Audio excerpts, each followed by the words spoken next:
Kasi titipid tayong gas.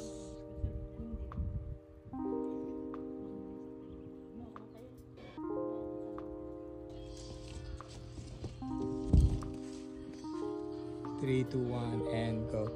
Good day everyone. Once again, this is June Carlo, your property consultant. If you are looking for a classy townhouse here at General Trias, Cavite, please continue to watch this video. So this is your surrounding, guys. So nandito tayo ngayon sa Sabela Village, General Trias, Cavite, guys. And in front of me is our Aliyah model unit with floor area of 54 square meters and lot area of 50 square meters. So this is ready for occupancy and pre-selling or ongoing construction available units. So kung naghanap po kayo ng property na pwede pag-ibig financing, please continue to watch this video and we will now see our Aliyah model unit. Let's go.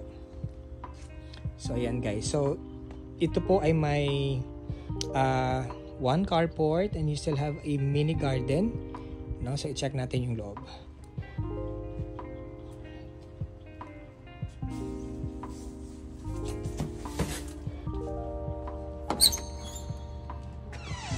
Okay, so upon entry, guys, you will be welcomed by your living and dining area. Ayan.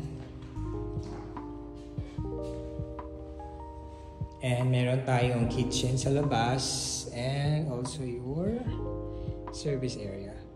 Okay. And at the right side is your toilet and bath. Okay. And let's go up. So this is inside a gated subdivision, guys. So pwede to magkaroon ng partition, kaya siya 2 bedrooms, no, for a family na nagsisimula pa lang. Ayan. Alright, so if you have further questions or clarifications, please comment down below or call me through the numbers provided. Thank you so much for watching. Bye!